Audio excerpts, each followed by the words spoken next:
તો સંસાર પણ બંધન લાગે. જેમ કોઈ કન્યા હોય પહેલી વાર કોલેજમાં જતી હોય તો બીક લાગે તો બધી બહેનપણીઓને ભેગી કરે, મમ્મી પપ્પાને કે તમે મૂકવા આવજો, એને સિક્યોરિટી લાગે બધા છે. પણ એક વર્ષ થાય ને એને કોઈ જોડે પ્રેમ થઈ જાય પછી એમ થાય આજે બહેનપણીઓ ના આવે તો સારું, આજે પપ્પા ના આવે તો સારું, આજે મમ્મી ના આવે તો સારું. જે સુરક્ષા આપતા હતા એ જ બંધનકારક બની જાય. એમ પ્રભુમાં પ્રેમ નથી થયો ત્યાં સુધી સંસાર સુરક્ષા આપે, પણ જાતો મન લાગ્યો ગોપાલ સો તાહી और कैसे भावे, लेकर मीन दूध में राखो जन्मिन सच नहीं पावेरी, जो सुरार न भूमि चलत है पीर न काहू जनावे. प्रभु आप आपनो कर कमल हमारा मस्तक पर पधराओ तो આ સંસારનો ભય અમને જતો. વલ્લભાખ્યાનમાં પણ ગોપાલદાસજી કહે જ્યારે પ્રભુનો કે ગુરુનો કર કમલ પડે, આપણે ત્યાં તો કહેવાય ગુરુનો હાથ પડે કે ગુરુએ ફેરેલી માળાઓ લીધેલું ભગવદ નામ એ એમના હસ્તપા હોય, અને એ ભગવદ નામ આ સુધીની ફેરેલી માળાઓ જ્યારે મસ્તક પર હાથ મૂકે ત્યારે પોતાના ભેગા કરેલું ભજનને એ શિષ્યના ભાગ્યમાં લખી દેતા હોય, એનું ભાગ્ય બદલી દેતા હોય. અને એટલા માટે કરની આપણે ત્યાં મહત્તા છે. આપણે ત્યાં એક કર્મા પણ અંગુષ્ઠ ઉંગલી દરેકના ભાવ છે. એનો વિસ્તાર નહીં કરો. અંગુષ્ઠ દિખાય રસ દે ગયો, જાતના પદમાં પણ કહી છે ને કે અંગુષ્ઠ બતાવીને પણ શ્રીનાથજી ભાવ પણ મુઠ્ઠી વાળો હાથ છે અંગૂઠો તો બહાર છે. તો એના બે અર્થ કર્યા. એક માયાને અંગૂઠો બતાવે છે કે હજી મારો થઈ ગયો, તારા કામનો રહ્યો નથી, એને અંગૂઠો બતાવે છે તારા કામનો નથી. મામે વયે પ્રપદ્યતે માયા મેતામ તરસ્તી. અને બીજો અર્થ કર્યો જે ભાવ લઈને વૈષ્ણવ શરણે આવ્યો છે એ અંગુષ્ઠ દ્વારા શ્રીનાથજી ભાવ એ ભાવનું ગ્રહણ કરે છે. અને બે ભાવ અંગુષ્ઠ ના બતાવે. નખચંદ્ર ના પણ ભાવ છે. જેમ આપણે દર્શન કરીએ તો 10 નખચંદ્ર ના દર્શન કરાય જાય ચરણારવિંદ ના કરતા હોય. શ્રી વલ્લભ નખચંદ્ર છટાબિન સબ જગમાં અંધેરો, એ 10 પ્રકારની ભક્તિ છે. 10 નખચંદ્ર છે ને જયારે ઠાકોરના દર્શન કરો તો આપણે ત્યાં એ આભૂષણ નખાભૂષણ પણ ધરવામાં આવે. એ નખચંદ્ર ના દર્શન કરવાના, એનાથી 10 પ્રકારની ભક્તિનું દાન ઠાકોરજી કરે. તો આમ આ કરકમલ નિર્ભય બનાવનારો. તો અહીંયા ગોપીજનોએ કહ્યું કે કરકમલ મસ્તક પર પધરાવો. સુબોધનીમાં મહાપ્રભુજી લખે કે એ ઠાકોરજી કહે કે તમે તો સ્ત્રીઓ છો, તમારા મસ્તક પર હાથ કેમ રાખું, તમને શરણે કેમ રક્ષા કરું. ત્યારે ગોપીજનો કહે છે કે કોઈ સ્ત્રીનું રક્ષણ કરવું પતિનો ધર્મ એ સાધારણ ધર્મ, પણ શરણાગતનું રક્ષણ કરવું એ તો ભગવત ધર્મ છે.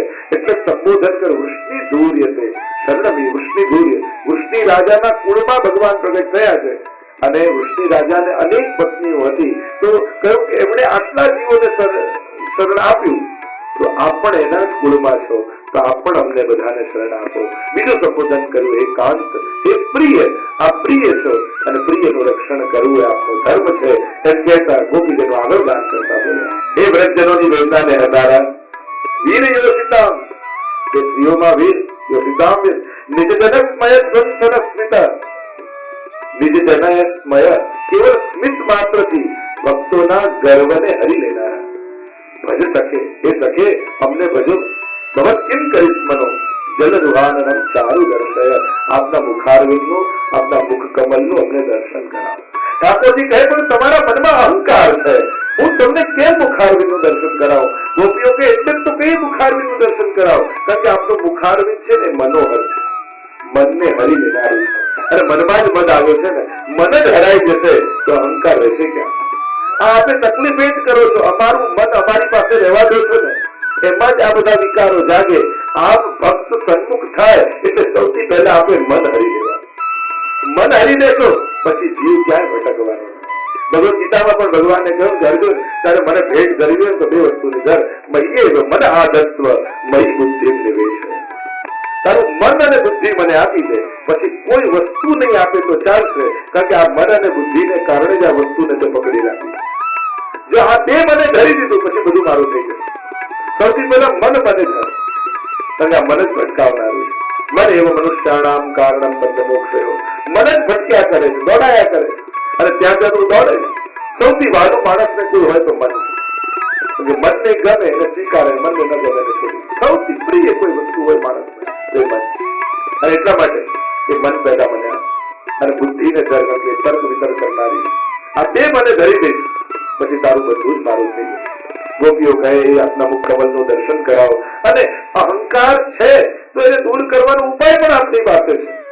એના માટે આપે કઈ બહુ મોટું ભગીરથ પુરુષાર્થ નથી કરવાની જરૂર. નિજ જન સ્મય સ્મિત, આપે ખાલી અમારી સામે ઉભા રહી મંદ મંદ સ્મિત કરવાની. એ સ્મિત માત્રથી ભક્તોના ગર્વોને આપ હરી લો. પ્રભુનું સ્મિત હસીતમ મધુરમ. જો અખબારા પણ કેટલા પ્રકાર, 6 પ્રકાર બતાવ્યા. એમાં સ્મિત થી લઈને હાસ્ય સુધી, હાસ્ય સુધીના રસશાસ્ત્રમાં પ્રકાર બતાવવામાં આવે. અને પ્રભુ ક્યાં ક્યાં કેટલા પ્રકારે હસે છે એનું પણ ચિંતન કરી શકાય. દરેક લીલાઓમાં પ્રભુનું હાસ્ય છે. એ માખણ ચોરી લીલા હોય, એ અનેક અનેક તમે લીલાઓ જુઓ છો, દિવસથી લઈને રાત્રિ સુધીની અનેકવિધ પ્રકારની. અને પ્રભુ ક્યાં ક્યાં કઈ રીતે હસ્યા છે તો એના ઉપર અનેક પ્રકારની ચર્ચા થઈ શકે. હસીતમ મધુરમ. રાસલીલામાં પણ પ્રભુ હસ્યા છે. એટલે ગોપીઓ કહે આપણે બીજું કઈ જ ન કરવાનું, આપણું હાસ્ય એવું છે. શાયરીમાં કહે છે કે જાન ही लेनी थी तो पहले ही बता देते, जान ही लेनी थी तो पहले ही बता देते, क्या जरूरत थी मुस्कुराने की. કારણ કે આપ હસો એટલે અમારે તો બસ ત્યાં જ ઓગળી જાય. મોટા મોટા ભક્તોના ગર્વ સ્મિત માત્રથી હરાઈ જતા હોય. એટલું લીલામાં પ્રસંગ પણ કહે છે કે એકવાર ઠાકોરજી રાસ સોતરા પર ગોપીજનોને બોલાવ્યા અને કહ્યું કે સ્વામીજીએ કહ્યું કે ચલો આજે આંખ મીચોની લીલા કરવાની, પણ શરત 3, કોઈ રાસ સોતરાની બહાર જશે નહીં, બીજા યુક્તિ કરવી, બીજો કરશે નહીં, અને એક જ વારમાં ઓળખી લેવા. ઠાકોરજી આ સ્વામીજીને શું મનમાં સૂઝ્યું છે? ના, જેમ કહું એમ કરવું પડે. આંખ મીચોની લીલા. હવે સ્વામીજીને રાધાજી બચાવતા ગોપીજનોએ નેત્રો બંધ કર્યા. ઠાકોરજીને કહ્યું કે રાસ સોતરાની બહાર જવાય તો છુપાવું ક્યાં? ઠાકોરજી યુક્તિ કરી, બધા સખાઓને પોતાના જેવું રૂપ આપી. સ્વામીજીએ નેત્રો ખોલ્યા અને કહ્યું કે આટલા ઠાકોરજી, અને એક જ વારમાં ઓળખી લેવા. સ્વામીજી પહેલા પાસે આવ્યા, કહ્યું હસીને બતાવો.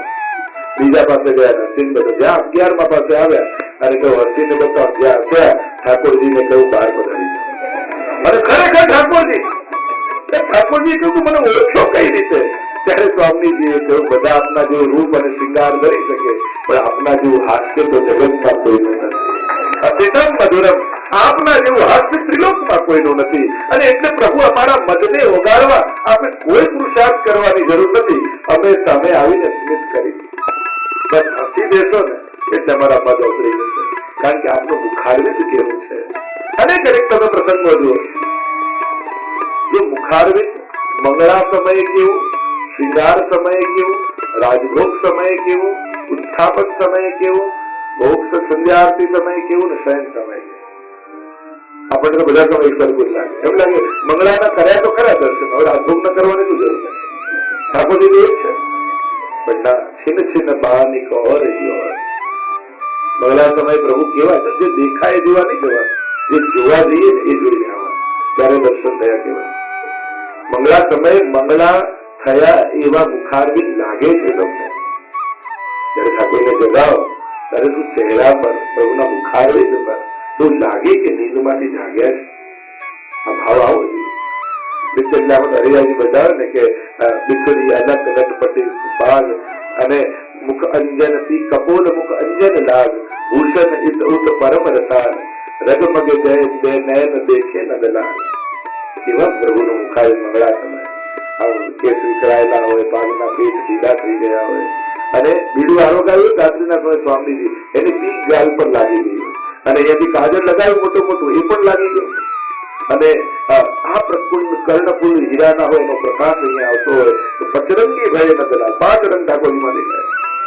આવું મુખારવિંદ કે ભૂષાણીભૂત થઈ ગયા હોય તો આ મંગળાના દર્શન. શ્રૃંગાર સમય તેરો મુખ નીકો કે મેરો મુખ પ્યારી, સર્વ શ્રૃંગાર સાથે આવો ગોપાલ શ્રૃંગાર કેવું સુંદર લાગે. રાજભોગ સમયે 9 છટા જુઓ ઠાકોરજીને, તો સંધ્યા આરતી જુઓ કે ગોરજ લાગ છૂરી તો શ્યામ અને અંગ, અને ઠાકોરજી પધારતા હોય, ગોરજ ઉડી હોય અને આખા સિંહમાં મંડિત હોય, કેસ વિખરાયા હોય, વેણુ નાદ કરતા પ્રભુ પધારતા હોય, ઓઢાવતા હોય ત્યારે દેખાય છે કે ઠાકોરજીની આંખોમાં નિદ્રા આવી છે. એ લાગવું જોઈએ, પ્રભુની આંખમાં નિદ્રા આવી છે. એટલે આપણે ત્યાં સમય પણ અનુકૂળ છે, આપણે ત્યાં સમય બાધક નથી, સાધક છે. ઘણા લોકો કે અમારે તો સવાર સવાર જોબ પર જવાનું, બપોરે આવીએ તો પુષ્ટિ માર્ગમાં બપોરે મંગળા થઈ શકે. બપોરે છે અચ્છા તો સવારે પહોંચાવો છો ત્યારે રાત પછી કરી દેતા. તમે સવારે અડધો કલાક સેવા કરી અને ત્યારે રુચિ રુચિ સખી અને શેઠ બનાવી તો ત્યારે રાત કરી દેતા હો તો બપોરે સવાર કેમ ના કરી શકે? એટલે જેને કરવું જ છે એના માટે બધા ફરી ફરી ગઈ. અહીંયા બેસેલા કોઈ વૈષ્ણવનું ઘર ઠાકોરજી વગરનું શ્રી કરજો, ગુંજાવાળા કરજો, ચંદ્રિકા કરજો, તો ઘરે ઠાકોરજી તો આપણો નાથ જ ઘરમાં ના હોય એ ઘર તો અનાથ છે. એ લોકો તમે અહીંયાથી ન્યુજર્સી કોઈના ઘરે રોકાવા જતા હોય એ અહીંયા તમારા ઘરે રોકાય તો જેને આ ભૂતલ પર ઠાકોરજીના ઘરમાં રાખ્યા હશે એ જ ઉપર જશે તો પ્રભુના ઘરમાં રહેવા મળશે. સીધો સીધો વ્યવહાર છે ને, જેના ઘરે રોકાય એ ઘરમાં રહેવા દે.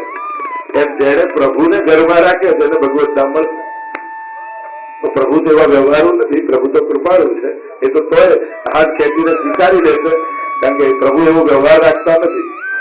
મૂળ વાત દરેક સમયની લીલા છે.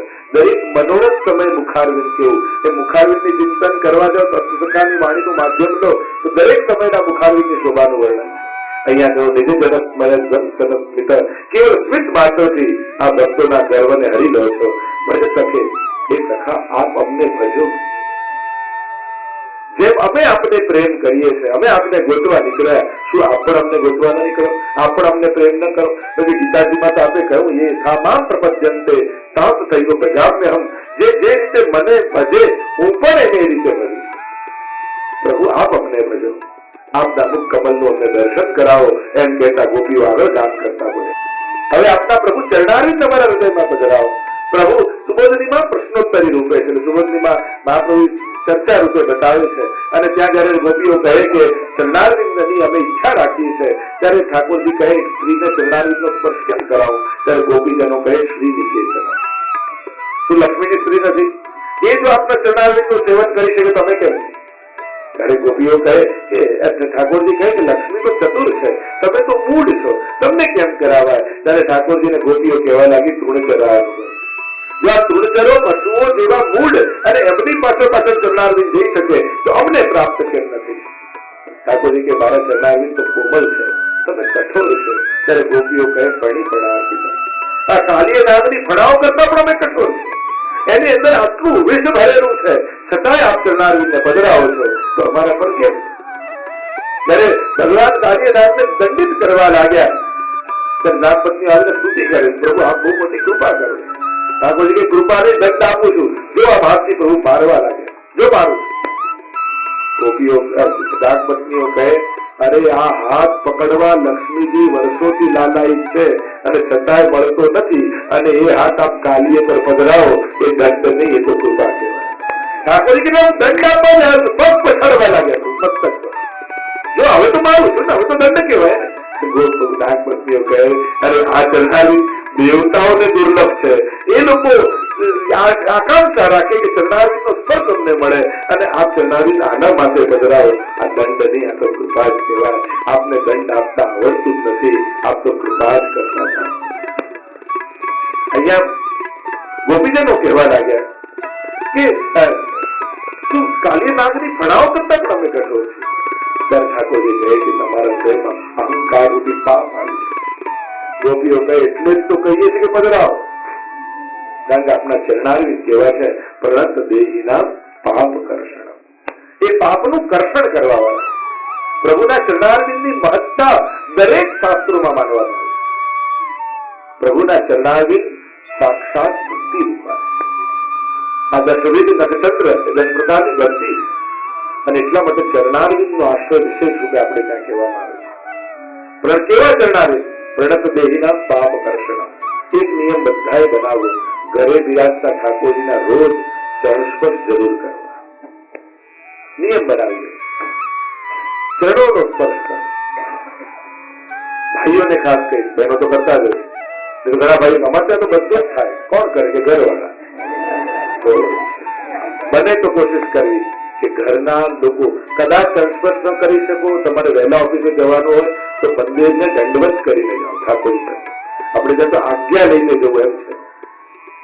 ખાલી ખાતા પીતા એ વખતે યાદ કરો એવું નથી. જયારે ઘરથી નીકળો ને ત્યારે દંડવત કરીને જવું. પ્રભુ ઓફિસે જવાની આજ્ઞા છે. આપણે ત્યાં કોઈ પણ શુભ કાર્ય પણ કરતા હોઈએ ને, કંકોત્રી મૂક્યા હોય તો આ પ્રસંગ કરવાની આજ્ઞા લેવા જવામાં આવે, આજ્ઞા લેવાય. પ્રભુની આજ્ઞા લઈને કાર્ય કરો, એટલે વંદન કરવા, દંડવત કરે. અને એમાં પણ જો શનિ રવિ અનુકૂળતા આવતી હોય તો જારીજી ભરવા. લોકો ઇન્ડિયા છે જે દૂર દૂર બેઠકોમાંથી જારી ભરે, પણ ઘરે ઠાકોરજી બિરાજતા હોય ક્યારે ના ભરે? પ્રભુ તો ઘરે, આટલું પ્રગટ પ્રભુ ઘરે છે તો પુણ્ય ઘરે જ છે. આપણે દૂર ઘણા એવા છે લોકોને દૂર જઈને કરવામાં બહુ મજા એમ લાગે કે ભગવાન મળ્યા છે. બદ્રીનાથજી જ્યાં જે બહુ આનંદ આપો, નજીક હોય કે તેને ના તો ઘરે ભરો એનું પણ એટલું જ ફળ છે. તો કમથી કમ એકાદશી નો ક્રમ બનાવો, રવિવાર નો ક્રમ બનાવો, એ ચારીથી નું નિશ્ચિત ફળ. અને અહીંયા બીજે પુણ્યો કરવા તમે ક્યાં જશો? અહીંયા બીજે સેવા કરવા ક્યાં જશો? ઘરે પ્રભુ મળ્યા છે તેમાં લાભ લો. પ્રણત દેહી નામ પાપ કરશો. એક વાર તમે ચરણ સ્પર્શ કરો, તમારા સગળા પાપો ધોવાઈ જાય. ઋણચરાનુગમ શ્રી નિકેતનમ સાક્ષાત લક્ષ્મીજીના નિવાસ રૂપ ચરણારવિંદ છે. એટલે જેમને એમ લાગતું હોય કે મારે સુખી થવું છે, એને ચરણારવિંદનો આશ્રય કરો. સાક્ષાત લક્ષ્મીજીની કૃપા ત્યાં મળી જાય. આપણે જુદું બધું જ કરવા જઈએ, પણ પ્રભુમાં બધા દેવી દેવતાઓનો વાસ છે. એટલે વૈષ્ણવે જુદું જુદું કરવાની જરૂરત નથી રહેતી. તમારે લક્ષ્મીજીની કૃપા જોઈએ છે, આવો ઠાકોરજીના ચરણારવિંદનો સ્પર્શ કરો, લક્ષ્મીજીની કૃપા. બધા જ દેવી દેવતાઓ પ્રભુના અંગમાં બિરાજે. એટલે મહાપ્રભુજી તો એવો સરળ માર્ગ બતાવ્યો. બાકી બધાએ તો બધે દોડી દોડીને જવું પડે. વૈષ્ણવ તો ઠાકોરજી પાસે આવે ત્યાં એને બધું જ મળી જાય. અને સગળા 33 કરોડ દેવી દેવતાઓ બધા પ્રભુની અંદર મળી જાય. એટલે જેની કૃપા જોઈતી હોય બધાની કૃપા પ્રભુ થકી પ્રાપ્ત થાય. એવા આપણા પુષ્ટિ પુરુષોત્તમ છે. શ્રી નિકેતનમ પરિબળાર્પિતમ તે પદાંબુજમ. એ ચરણાર્પિત ગુરુકુટેશના કૃત્ય છે. એ અમારા હૃદયમાં પધરાવો. કારણ કે અમારા હૃદયમાં મદ આવ્યો છે, અહંકાર આવ્યો છે. આપણે ત્યારે ચરણાર્વિંદની 4 પ્રકારની કૃપા કહીને, ચરણ સ્પર્શ, ચરણ રજ, ચરણ ગંધ અને ચરણોદક. 4 રીતે ચરણાર્વિંદની કૃપા માનવામાં આવે. 4 રીતે ચરણાર્વિંદની સેવા. ચરણોદક, જેમ તમે કેસર સ્નાન આદિ કરાવો એ ચરણોદક. અચ્યુત દાસને મહાપ્રભુ ચરણોદક આપ્યું અને પ્રગટ લીલાના નેત્રોથી દર્શન થવા લાગ્યા. એવું વલ્લભનું આપ્યું જન, ચરણાર્વિંદનું જન ચરણોદક. સ્વયં ગુસાઈજી એકવાર પધારતા હતા ને આપના શ્રીયંક આપણા ચરણાર્વિંદ થોડા મટ્ટી વાળા થયા, જલ પધરાવ્યું, એમાંથી રેલો નીકળ્યો. એક સાપના દરમાં સાપ રહેતો હતો. એને બહેનને મારી બધું ધન લઈ લીધું તો આ જીવનમાં સાપ યોની મળી, સર્પ મળી. અને એ ગુસાઈજીના ચરણાર્વિંદનું જલ સ્પર્શ થયો, એનો ઉદ્ધાર થયો. એવું ચરણાર્વિંદનું વાત છે, ચરણોદક. અને એટલા માટે ચરણોદક આપણે ચરણામૃત લઈએ છીએ મુખમાં. આ જયારે સ્નાન આદિ કરાવીએ ત્યારે એ ચરણામૃત લેવામાં આવે ચરણામૃત રૂપે. આ બધાનો ક્રમ આપણે ત્યાં છે. દરેકના ફલ કયા છે? ચરણગંધ, ઠાકોરજીને જેમ મહાપ્રભુજી બેઠકજીમાં જાઓ, અત્તર આદિ હાથવાળ કરી અને પછી જયારે શ્રીઅંગમાં સ્પર્શો, પછી એ અત્તરની સુગંધ નથી, પછી એ શ્રીઅંગની સુગંધ એને ગ્રહણ કરવું. તો ચરણ રજ, જ્યાં જ્યાં ચરણ રજ પડી હોય, જેમ વ્રજ રજ છે, મહાપ્રભુજીની બેઠકજીમાં રજ છે, તે આપણે ચરણામૃત લઈએ છીએ, ચરણામૃતની રજની વાર્તા, તો અને આ રજ ચરણ સ્પર્શની વાર્તા. વિચાર કરો, જેની રજ આવી પાવન હોય તો એનો સ્પર્શ કેવો હશે? એટલે નિત્ય વૈષ્ણવ ચરણ, બાળકોને પણ અત્યારથી ક્રમ બતાવો, કઈ રીતે ચરણ સ્પર્શ કરાય, કઈ રીતે દંડવત કરાય. આપણે ત્યાં દરેકનો પ્રકાર છે. આપણે ત્યાં ડાબો જમણો ડાબો આ રીતે કરી નેત્રોને લગાડીને પછી દંડવત કરતા હોઈએ છીએ.